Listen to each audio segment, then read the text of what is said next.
I want you to pause for just a second before we get into this.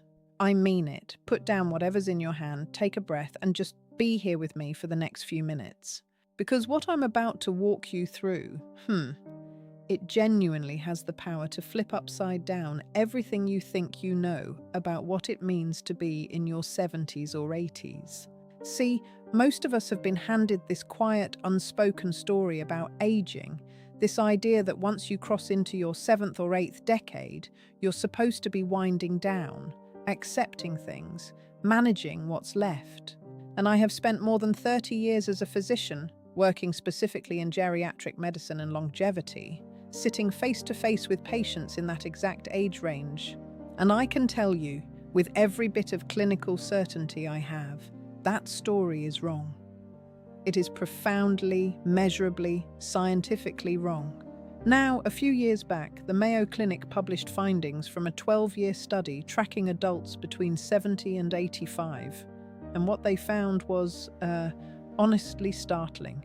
Only about 11% of people in that age window were maintaining full functional independence across all the major markers of health. Physical, cognitive, cardiovascular, all of it. 11%. Which means if you walked into a room with 10 of your peers right now, statistically, 9 of them are struggling somewhere significant. But that 11%, those people weren't just surviving, they were, in every sense of the word, thriving. And here's the thing that I want you to hold on to as we go through this together. The difference between that 11% and everyone else wasn't down to lucky genes or some magic supplement or a perfect life. It came down to specific, identifiable, and this is the part that matters most, improvable abilities, things you can actually measure, things you can actually work on, starting today. So what I want to do is take you through 9 of those abilities, and I'm going to ask you to honestly check yourself against each one as we go. Because this isn't abstract health information. This is a mirror.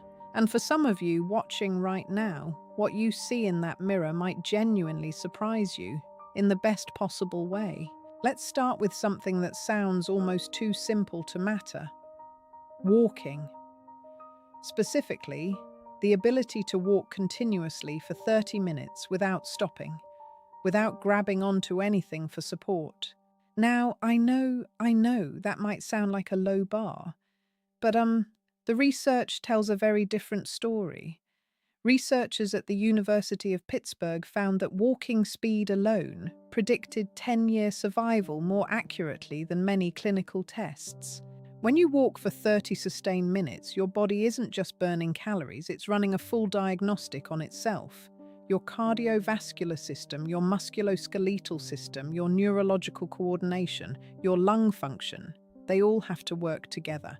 After 70, something called mitochondrial efficiency starts to decline. Your mitochondria, think of those as tiny power plants inside every cell. Harvard research shows that by your 70s, that output can drop by as much as 40%. But here's where it gets interesting. Sustained rhythmic walking is one of the only activities that stimulates your body to build new mitochondria. There's a process called mitochondrial biogenesis, and walking triggers it. I had a patient, I'll call her Margaret, she was 74, lived out in Arizona, and when she first came to see me, just getting from the parking lot to my office left her needing to sit down. We built a program that started at 5 minutes a day. And over 4 months, she worked her way up to 40 minutes. Her blood pressure dropped 14 points. Her blood sugar normalized. It felt like someone had switched the lights back on. Now, let's talk about sleep, because this one is wildly underestimated. The ability to sleep between 6 and 8 hours, waking up genuinely rested without depending heavily on sleeping pills, that's a rare marker of health. There's a system in your brain called the glymphatic system. While you're in deep sleep, cerebrospinal fluid flows through your brain tissue and physically flushes out metabolic waste, including amyloid beta, which is associated with Alzheimer's. Your brain is literally cleaning itself while you sleep. And a study found that chronic poor sleep in people over 65 was associated with a 68% higher risk of developing Alzheimer's over 7 years. 68%. The problem is that after about 75, the deepest stage of sleep, slow wave sleep, can be reduced by up to 70%, which means the people who are still sleeping well are doing something genuinely rare. The people I've seen doing it consistently tend to treat their sleep the way a serious athlete treats training. Cool room, screens off well before bed, consistent timing, not flexible, not negotiable, consistent. Okay.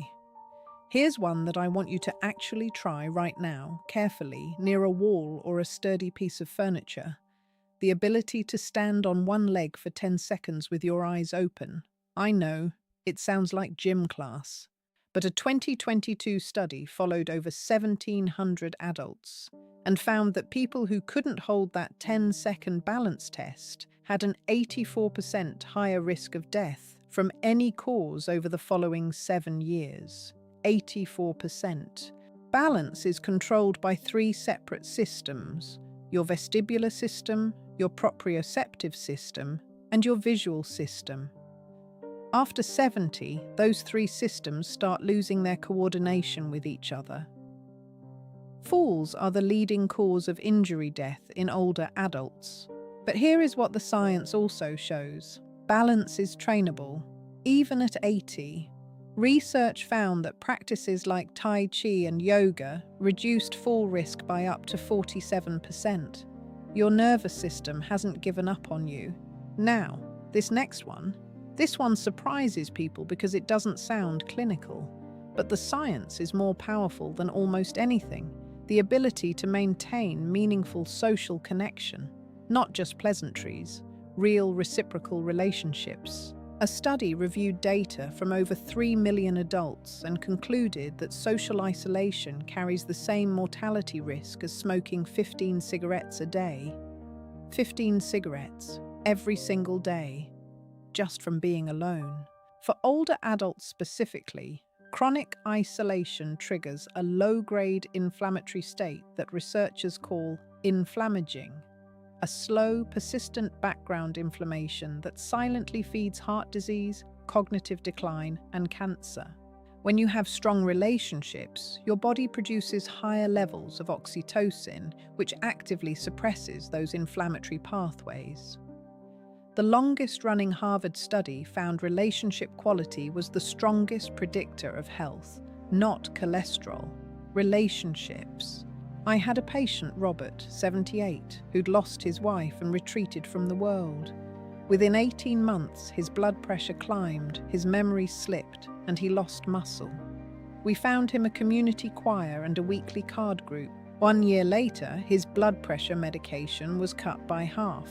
His cognitive scores improved. Robert told me, "Doc, I forgot what it felt like to matter to people." Guard your relationships. They are not a luxury. They are medicine. Let's talk about the brain more specifically now. The ability to recall names, recent events and words without maddening delay, that is one of the clearest indicators of neurological health we have.